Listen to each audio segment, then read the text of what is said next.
Hello మామ, నమస్తే. మేమైతే మా ఊరు పక్కన ఉన్న డ్యాములో నిన్న వలగట్టినాం మామ. ఇక మేమైతే వెళ్ళి మార్నింగ్ చూసినాం. మావాడు చూసుకోవచ్చు, వలలే పెట్టిండు. వలలే పెట్టిన తర్వాత మామ అక్కడ ఏమో చేప పడ్డది అన్నాడు. మేము చూసి అయితే అది కొర్రమేనన్నాం ఫస్ట్ అయితే.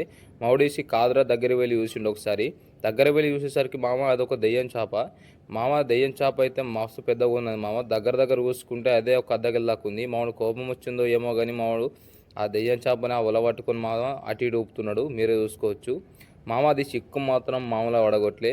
మా చిక్కు పడ్డదని మావాడైతే డైరెక్ట్ ఆ వల చింపేసిండు. ఆ వల చింపేసి దాన్ని అయితే బయటికి తీసిండు. మీరే చూసుకోవచ్చు మామ.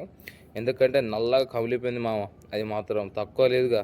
ఏం చూసుకున్నా సరే కానీ మావాడైతే దాన్ని ఒకసారి దగ్గర నుంచి చూపిస్తాడు. మీరే చూసుకోవచ్చు మామ. అది దాని మూతి చూడండి, అది ఏ విధంగా పెడుతుందో సేమ్ కప్ప మూతి ఏర్చినట్టే తిత్తుంది మామ.